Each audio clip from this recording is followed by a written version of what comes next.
the title of today is Evolving Body and Evolving Mind. Okay, so what we're going to be doing is drawing a lot of the correlations between our body and our mind. Okay, so what we are, we're going to be looking into what it is that we are and how we can become more of who we are. So we're going to start with just a few questions, something small questions but big questions. What do you think the purpose of us being here is? Okay, start. Anyone have any ideas? Not here at the festival. We're all here to share, obviously, and to enjoy the space. But what do you think the purpose of us being human is and being in this life? What's that? The evolution. Okay, evolution was in the title, so that's a good guess. Yes. Okay, that's definitely one of the things. So yeah, we're here to, one of the things I think we're here to do is to evolve. If you look at all of nature and all in terms of with the plants and in terms of animals, there's always some sense of growth, some sense of flexibility, some sense of newness as time goes on and those species carry on. They become greater and greater versions of themselves, right? It's another way of saying evolution. Anyone else have any idea of what we're here for? Even as a personal level, what are you here for? Sorry? Growth, yeah. So growth, yeah. It's again the same sort of idea. So we're going to grow. So growing is like a personal thing, like in our own lives, and evolution is something that's going to carry on after we're gone. So we can all be part of that process of evolution through our own growth, and then sharing our growth and sharing that with the next generation. And that's what allows evolution to happen. So we don't evolve purely in physical means. We evolve through mental means as well, because we can share our story, we can share our learning with the next generation. So yeah, there is an important differentiation between growth and evolution, and you know, we hit the nail on the head with that. Any other idea why we're here? Are we like worker bees? Are we just meant to work and do stuff? Or yeah? Develop our own consciousness towards service to others. Yeah, great. Whilst taking care of ourselves. Perfect, excellent. Did everyone hear that? So we're, sorry, hopefully the drums move on a little bit more. Can everyone hear me? Is it okay? Okay, great. Sorry, what's your name? Samuel. Samuel. So Samuel said, developing ourselves so that we can. Well, how did you say it? Say it again. To develop our own consciousness. Right. Towards being of service to others. Yeah. Whilst taking care of ourselves. So the key there was developing ourselves and then service to others. So I'm always reminded by that thing that they tell you on the airplane. When you get on, they say, okay, if we run out of oxygen, there's a mask that's going to come down. Put the mask on yourself before you help others, okay? Because if you don't help yourself, what's going to happen is you're going to be like out of oxygen, you're going to pass out, and then you're going to be relying on someone else helping you. So in a sense, you do need to help yourself. You need to know how to help yourself and keep yourself strong so that you can then be a service to others. So great, wow, brilliant answers. This is awesome. What else have you guys got? Any other ideas why we're here? Yeah? To be creative, yeah, absolutely. We all have our own vision, our own perspective on the world, and it's unique. Everyone's perspective is unique. So being able to share my perspective would be helpful to someone else. Imagine, you know, sort of older days when it was people were like warring cultures, and they had to kind of look out for themselves and their community. We had things like these towers here, and the towers here were for watching out.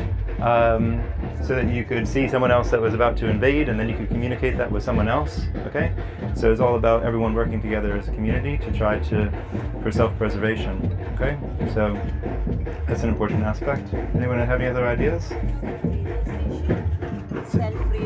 Self-realization, yeah. So self-realization, again, that goes in many ways with creativity, because if we just think we are the way we are, we don't think of ourselves creatively, then we don't realize that there's something else. So self-realization really takes that whole creative aspect into itself as well, because you have to be able to think beyond what you're seeing right here, and to be able to use kind of higher levels of your brain to see, you know, what's beyond that. Okay, so yeah, great. So creativity, self-realization, and self-realization is another key point in that. And you guys are really leading me exactly to where I want to start with things. This is awesome. Self-realization is about, again, it's about seeing something beyond what society may have shown you are, you know? So we are greater beings than any of us actually think we are. There's more to us than we think. So I'm going to start with that because it's kind of where I want to be with things. So we're talking about evolving body, evolving mind. The first aspect, actually let me just quickly preview for anyone that isn't aware. This is about 45 minutes of me talking and then 45 minutes of a workshop led by my wife Fiona. Hey Fiona! And we're going to have so much fun. We've been going through this stuff and it's going to be great. And I think we have just the right amount of space and the right amount of people. It's going to be awesome, isn't it? So that's what we're going to do. So I'm going to talk a little bit about our body and put together some of the concepts we talked about so far and try to get an understanding of how our body evolves and how we can be part of that whole process of evolution. So we can bring that evolution and that growth into our lives every day. So over the last couple of days, first we talked about trauma, and a lot of people are sort of held up by trauma. Something's happened in your past that's kind of changed the way that you're seeing your now. Okay, so sometimes something will happen and then you kind of get stuck in that thing that happened, and then that's going to change your perspective of you now. It's either going to take you out of the now moment, or it's going to skew your version of reality, because you're that's kind of colored by that thing. You know what I mean? So one of the examples we gave was that, when you're young and you're growing, you're experiencing new capabilities and new freedoms, so we all want to express ourselves creatively, and like for me personally, I remember when I discovered clay. Okay, like there was like these kneaded rubber erasers we had in art class, and you could kind of shape them into different shapes, and that was like the first experience I had with clay, and I started making it into things in art class. And I got yelled at by the teacher for not doing my drawing, but I kept playing with these things and making little creatures and things. And my mom saw it and she got me clay, and then I was like a little factory, like making clay, making all these figures. And I was just like, my whole childhood just like making things. It was like my sort of talent was making things out of clay. And so like once you realize what your ability to see things, your ability to create, you want to jump into that space. And hopefully most of us have that opportunity as a child and in growing to be supported in our creative discoveries. Can you turn that down maybe just a little bit? It's a little too squeaky. Sorry. Okay, yeah. So sometimes we're that growth is encouraged by our parents, and sometimes it isn't. Sometimes you want to be able to express yourself, or you want to have some encouragement and you don't, or you want to express your freedom and you're being held back. So sometimes things, even things that might seem like a small thing, if you see it happening in someone's family, it's like that seems like it's small, but it could actually have a significant effect on that person over the course of their lives if they're being held back by their parents or their family. And then as they become adults, whenever someone does something that's similar to that, it's going to kind of key up all that emotion that's associated with those sort of traumas, So even those kind of emotional and growth traumas can carry with us, and then they just keep re-manifesting in different ways. They can manifest themselves emotionally through our own perspective of the world. It can manifest in our relationships. We actually attract people into our lives that will just re-manifest you'll attract someone into your life, think, oh, this person's great, then suddenly you realize that your freedom is being quashed by this person, and you're like, wait a minute, this feels really familiar. And there's something about that familiarity that kind of draws you to it, unless you can rise above it with some consciousness. Okay, did everyone get that? Okay, it's kind of a big concept, and I'm just kind of breezing over it, but it's an important thing to think about, because this is something that if you have an emotional issue, emotional trauma, and what it's going to do is going to present itself again personally in your own vision, through relationships, and it's also going to represent itself physically. So sometimes we'll have little restrictions and tensions and things in our body. So anything that's happening in our mind and in what it is that constitutes who we are is going to be presenting itself physically as well. So I see this as a doctor. People come to me and they like have pains in their neck and their back and all kinds of things and crazy neurological stuff, and it's like I have to try to filter through that. I'm aware that these things are really a manifestation of a kind of like a crystallization of all of these types of issues. So to kind of sift through that and be that person for the person or the guidance for that person to get through those things, you have to kind of understand the whole spectrum of it. So just for instance, like if someone comes in, one of the first things I ask them is, how can I help you? you know?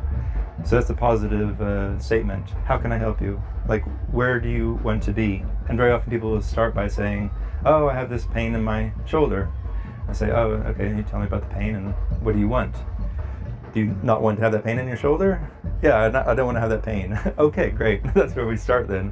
You don't want to have the pain. So there might be something behind that pain. There might be some reason why there's that pain. And I tell people this, there might be something behind that. So I'm going to help you I'm going to try to figure out what's behind that, and whatever I can do in the sort of paradigm of my practice, I'm going to help you with. Okay, so I'll be that person, and I can get you to a point. And when you experience that freedom of the ability to move your arm and to not have the pain, you're going to have more capability. And so just think about what you're going to do with that capability. What are you going to do when you have that function? You know, and you start getting people into that mindset of thinking positively about it, because very often they're just thinking about the pain, the pain, the pain. And when you can get them into a mindset where they're thinking what's beyond that pain, then it starts that whole transformative process. Okay? Does that make sense? Yeah? Okay, great. So one of the things that we're going to be doing today is by exploring movement in our body, and we're going to feel little bits of tension, okay? When you feel those tensions, Fiona's going to guide us through that very safely, but when you feel those tensions, you want to just try to explore what's around those tensions, because might be some fear around that. Fear of moving into that tension, fear of moving through that tension. Okay, so we're going to try to understand that space a little bit more. Okay, so we're going to be going into that space, and I want you to understand a little bit what's happening in our body when you feel those restrictions. So around all of our joints, so in other words, a joint is bones, and they're held together by muscles. Everyone understands that description, right? Okay. There's muscles that are controlling the joint to hold the joint together and guide the motion of the joint, while other groups of muscles help to move the joint. So some just really hold it together, make sure it moves the way it should, okay? And other muscles are actually pulling it in different directions. So the sort of small motions close to the center are controlled by small muscles close to the joint, but then when the joint moves further away, there's other bigger muscles that are in control of those motions. Okay, everyone's got that? Cool, that's a big concept.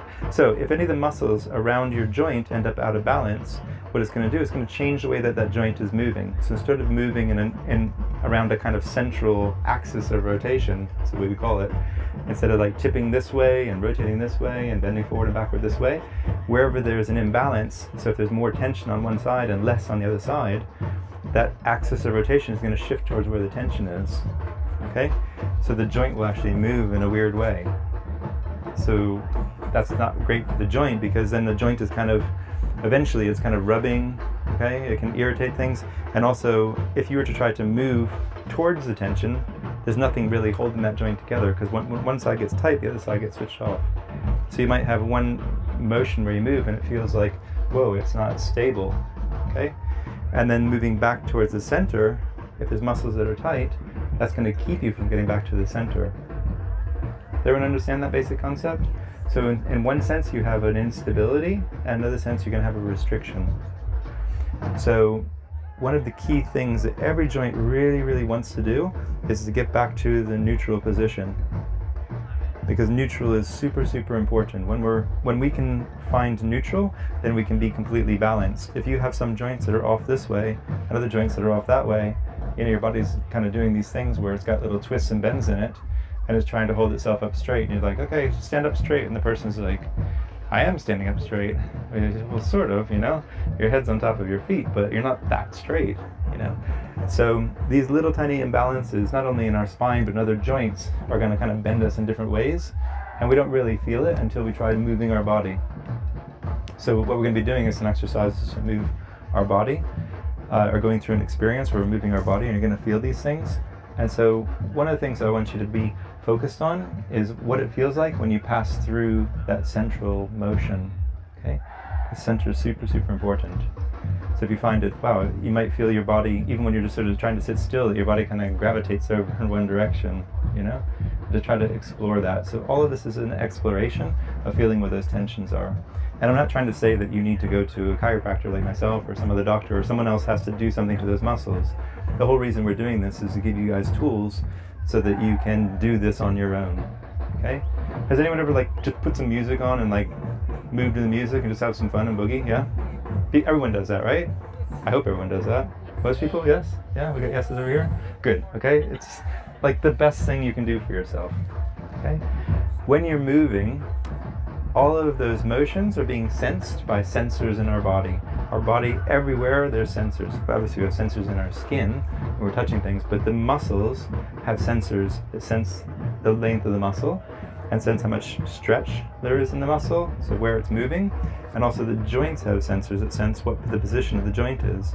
So even if someone were to close their eyes and I put their elbow from this position to an open position, they would know where their elbow is, generally. And like the doctor says, close your eyes and touch your finger to your nose, and the person does that, they might not know where their nose is. They're not able to use those sensors to figure out where their nose is. You get that? So these sensors are super important because they're always feeding information to our brain about where we are.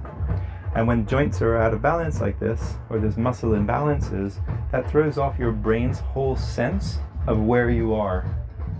Like the position of where you are. Like if you were just to stand up and think, close your eyes and think, where am I? Your brain should have a pretty good map of where you are. But again, these imbalances are going to throw off that whole map. So that's really, really important because, say your brain thinks your arm's in one position, but it's actually in a different position, and then you go to try to move the arm, you're not going to be able to coordinate the muscles appropriately because your body thinks your arm's in one position. Do you understand that? So your body thinks your joint's in a different position, and it tries to coordinate the motion, it's not going to get it quite right. You understand that? Imagine you're like driving one of these sort of digger sort of trucks things that like dig holes, right? And you have your blindfold and you think, okay, I'm pointing straight towards, where I went to dig, but you're actually over here and you just start digging. It's not going to work out very well, right? You have to know exactly where you are. And we use vision to try to compensate for these problems in the system that's giving those sensor information to our brain. Okay? So when people start to close their eyes, sometimes it gets harder to manage where you are. Okay? So if your body doesn't know where you are, what does it do? It tries to restrict your motion. It starts to make you tight. Does that all make sense? Okay? So this is part of what we're going to be talking about, and part of what we're doing is we need to understand why it's important to try to fix that system. If that system is broken, you're not going to know where you are. You're going to end up with compensatory muscle tensions. You're going to be restricted. You're not going to be getting that same stimulation to your brain, okay? And you're just not going to feel 100% you.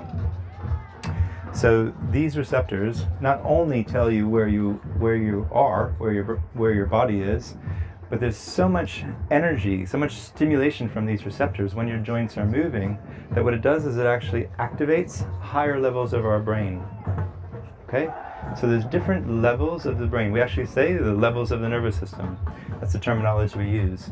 So your cortex, or even your prefrontal cortex, the highest levels of your brain are where a lot of your human stuff happens. Okay? A lot of your thinking, a lot of critical reasoning, all these sort of things are happening in the higher centers of our brain. So if your joints aren't moving enough, you're probably not getting as much stimulation to those parts of your brain. Does that make sense? So I'll say it again in a different way. We have sensors all over our body that are giving information to our brain about where we are. So what's happening is that movement is being turned into an electrical signal, and the electrical signal goes right up through our central nervous system, up to our brain. And when it does that, there's so much electricity that's generated, it's telling you one thing where you are. So the part of your brain that's associated with your fingers are going to light up. But there's so much stimulation that what it does is just lights up the whole brain. And it gives everything a little bit of stimulation so that it's more close to be able to become activated. Okay? So in other words, everything is working in kind of a probability sense. So in your brain, if you're asleep, you're not going to be a very good basketball player, okay? Because your brain is at a different state, different level of activity. Whereas when you're moving and you're practicing those things, you're actively activating all of these capacities, okay? So the ability to have a capacity is really dependent on the ability of your body to perceive where it is and to perceive that motion and be able to practice and coordinate those motions. Does that make sense? It's kind of big stuff. I'm going over big things quite quickly because we've got a few things to cover before we start. But everyone gets that? So the most critical point of that is that movement itself, the ability to move, is derived from the ability of your brain to light up. Okay? And when your brain is lit up, you can move, but then that movement itself is going to activate the brain and support the system that allows it to move, but it's going to give it a little bit more. And it's that little bit more that kind of touches on where we're talking today. That's that evolutionary stuff, okay? So what it's doing is it's not only allowing us to just move, it's also waking up parts of our brain that allow us other functions. So we as humans have a great capacity to perceive a depth and a quality of the world that other beings wouldn't, okay?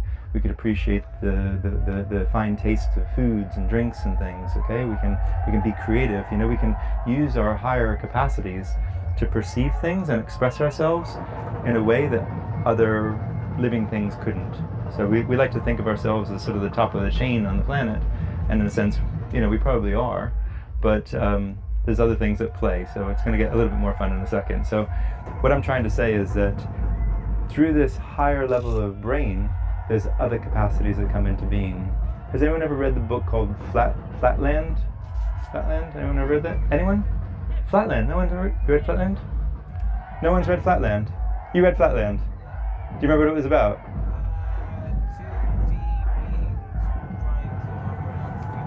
Yeah, absolutely.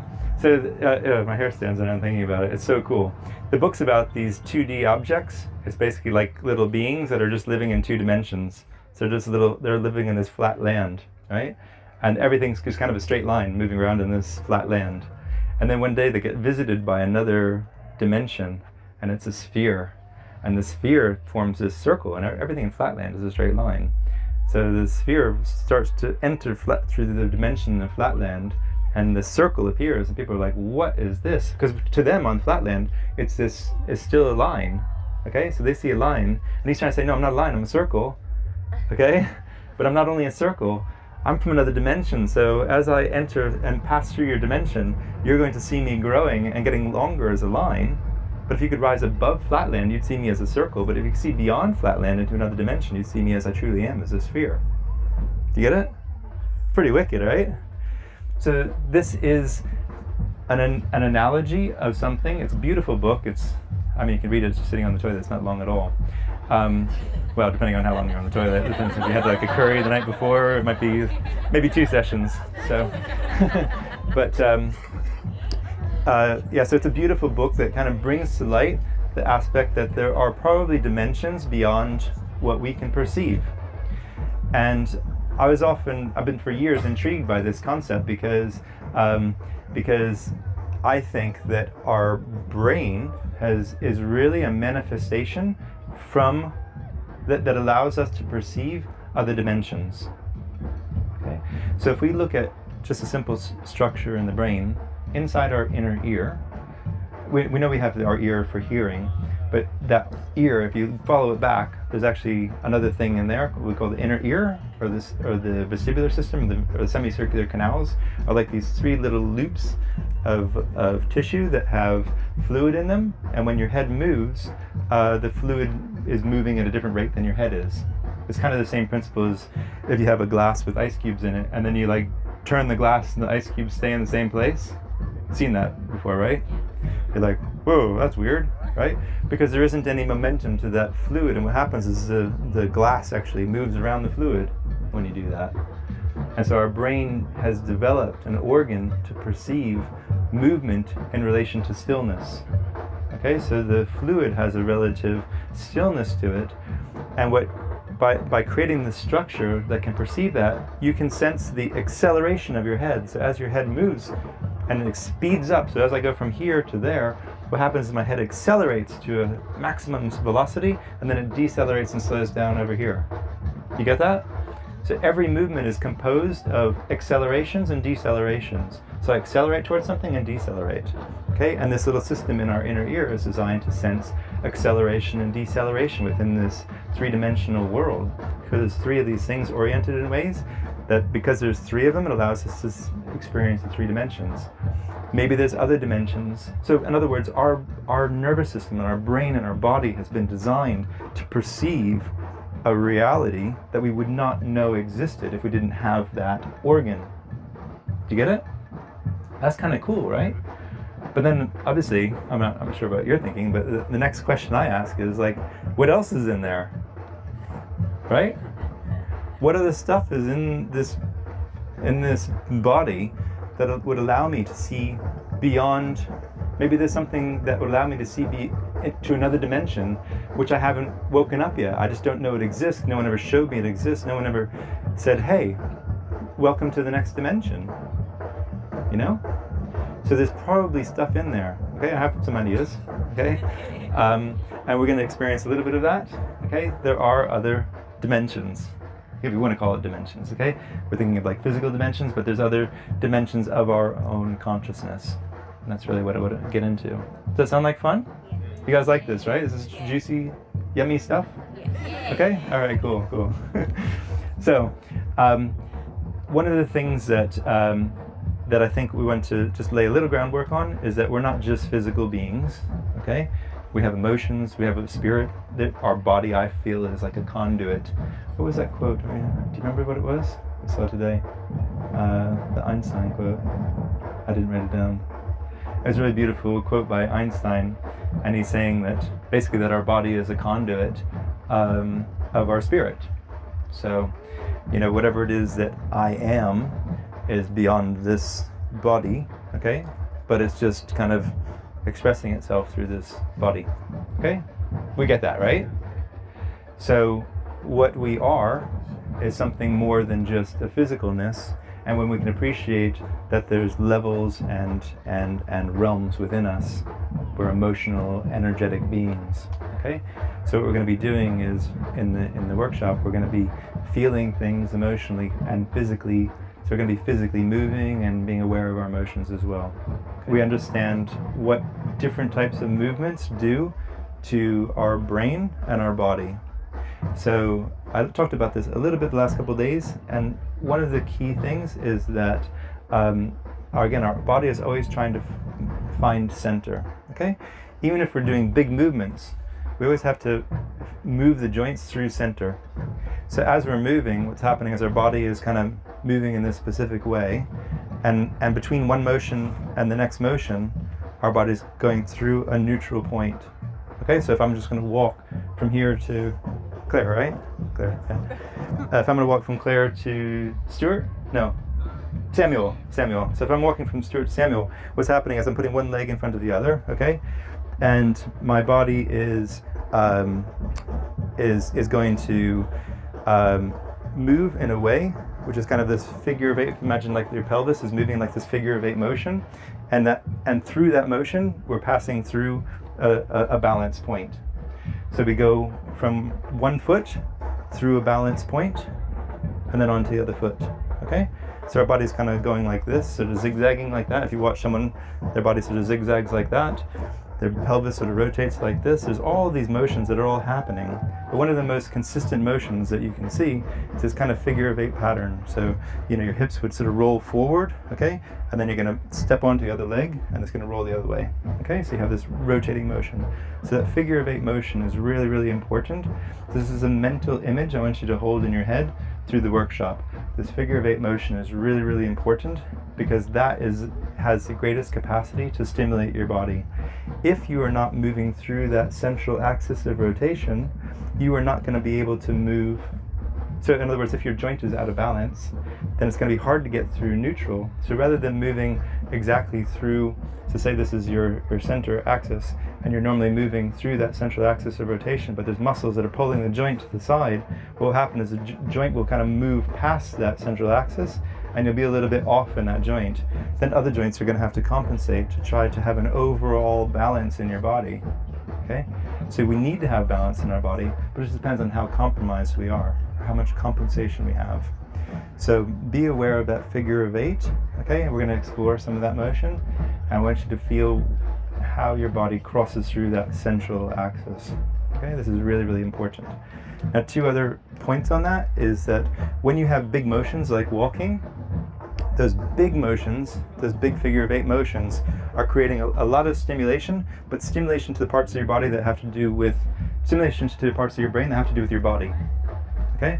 So kind of a little bit lower in the overall evolutionary scheme of things, But at the same time, there's so much stimulation that it does activate your higher centers, okay? Whereas when you're moving very, very slowly, or you think you're still, if I'm standing here and I think I'm still, what's happening is, in actuality, I'm wobbling all over the place, but I'm doing it very quickly, okay? So I'm not moving that much. So I'm staying very close to center.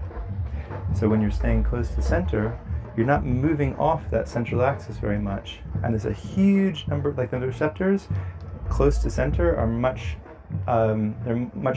there's many, many more close to center. And what they're doing is those receptors are going higher up in our brain, okay? So what that's doing is activating higher centers. So when you want to activate higher centers, you have to stay still, okay? So when we meditate and we're still, even though we think we're still, particularly if you're sitting in a posture where your body can move a little bit, like if you're sitting, cross-legged on the floor or in a kneeling stool or something that allows some movement, that subtle little movement is so fast that high frequency of movement is going to activate the higher centers of your brain. So it's going to actually make it easier when you're sitting up to meditate. Has anyone ever tried to meditate when you're laying in bed? It's really, really hard, isn't it? Because you just not naturally just fall asleep. It's not stimulating enough to your brain. But whereas when you're sitting up straight, you have that subtle little movement. Okay, so it's a very powerful thing to realize that if you think you're still, but you're allowing some motion in your body, you're probably going to be stimulating your brain at a higher level. Okay, so why is it important to have these two types of movement? Why do we need big movements and why do we need small movements? Anyone have any ideas? Oh, I told you a little bit, didn't I? Okay, so, sorry? To balance, well, it's to move around and do stuff. So we need to be able to move. So part of the purpose of us being here is to be able to feed ourselves, to be able to run away from things that are going to eat us if it was that way. Okay, to make another version of ourselves. Okay, and then also to give something back to the whole community. So from an evolutionary perspective, we need to be able to move, and that's super, super important. So finding center is what allows us to be stable. And once we can be stable, then we have that ability and that capacity to move if we need to. If we're not stable and we try to move, we're going to injure ourselves, okay? And then we're going to get eaten, okay? Or we're not going to be able to succeed in connecting to someone else, okay? And procreating, making another version of ourselves. Connections are that next step that allows us to, that next higher evolutionary step that allows us to express some other higher aspect of our being. So again, stability is number one. The next one is connecting. So when you can connect, you can express a higher version of yourself. You understand that? So when you're connecting to someone else and communicating, and connecting in whatever way you want to connect, you're expressing a higher aspect of yourself. Okay? But then there's also many connections. There's connections to yourself, to others, to nature, to God as a whole, however you see it. Okay? So all of those connections are absolutely vital to your being, okay, and your survival and your procreation. But then beyond that is the capacity to grow. Okay, so growth is about exploring newness. And again, we need movement for that. We need to be able to connect to people. We need to be able to connect to ourselves, to be able to have that confidence, to reach out into an uncomfortable or a different space, kind of stepping outside of our comfort zone. And when we step into a new space, we have the capacity to grow. If you're just doing the same thing again and again and again, it's very, very difficult to enter a space where you can experience some growth. Does everyone understand that? Okay?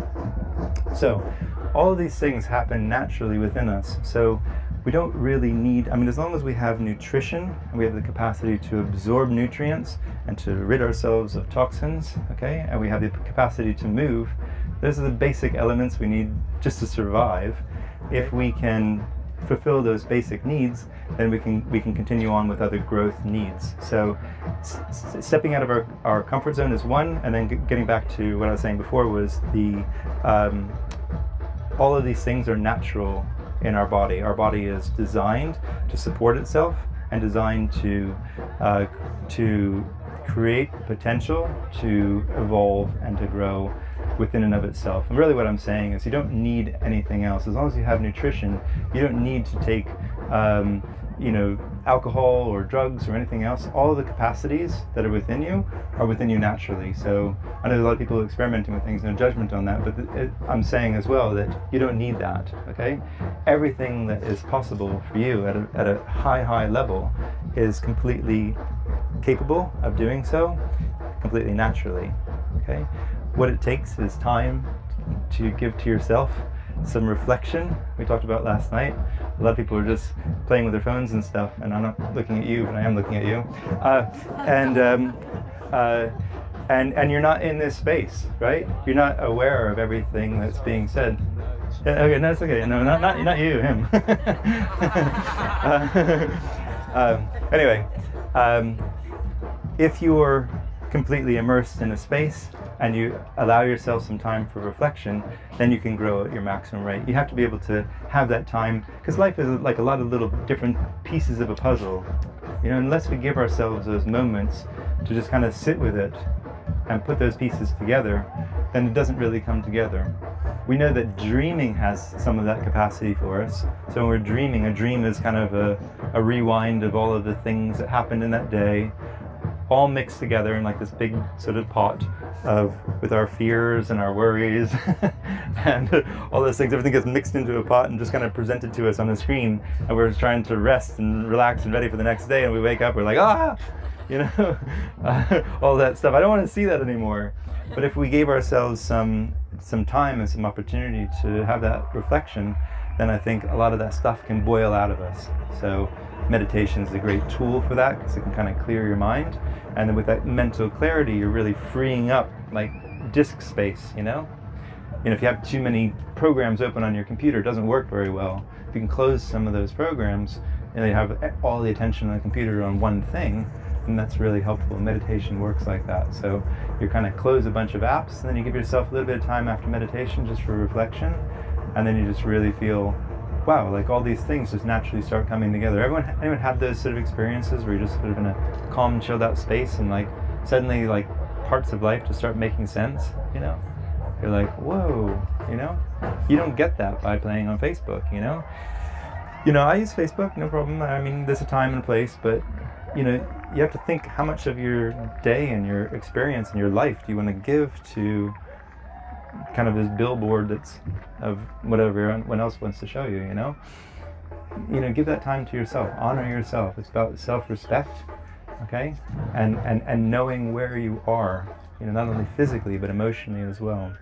Because sometimes we use entertainment to try to take us to a different emotional space, and that's kind of a compensation. It's a compensation because you're not aware of where you are. You're not aware of what you're feeling in yourself. So I'm just trying to put that little idea into your mind, so that if you're in that space, or just thinking of what you want to do, what do you want to experience, what is the purpose, how do you want to invest your time? Your time is valuable. So if that's important to you, look at what you're doing and say, is this something that's taking me towards where I want to be? Or is this something that's taking me somewhere else? Just ask yourself, where do you want to go? I think you don't have to have a big answer. It doesn't have to be like, I want to write a book, and I want to, have these experiences, and I want to see Nepal, and I want to do this, or I want to be this person, It doesn't have to be something big, or I want to start a business, or I want to have a restaurant, or I want to do this. It doesn't have to be a huge thing. Just think, what is the experience that I want to experience, like now, or like in the next few minutes? What kind of experiences do I want to experience today?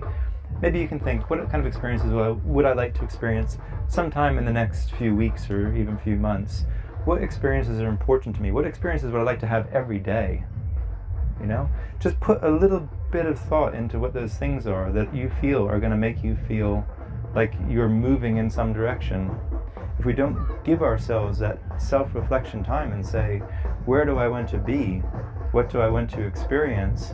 Then we're never going to get there. Surprise, surprise. If you don't have any idea of what you want to experience, you will never get there, because it's never even entered your consciousness. Do you get that?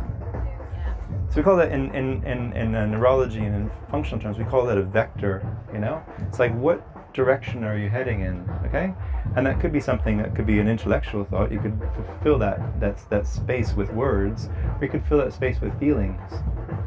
Okay, one of the experiences that was really profound, and I've talked about it before in talks, was I remember when I came to Malta, I thought, I want a sailboat. I want a sailboat. I can't afford a sailboat, but I want a sailboat. So I bought like a little sailboat that was not great. And I couldn't really go very far with it. It was like really scary. It was called the Streaker of all things. It was a name for a boat. Can I go out in the Streaker? You're doing what? In the Streaker. Anyway, I had this little sailboat and it wasn't great. And then, but I thought, wait a minute, let me just think about this. Do I really want a sailboat? I thought, no, I don't actually want a sailboat because there's a lot of hassle in having a sailboat. What I actually want is the sailing experience. So I thought, let me just break that down.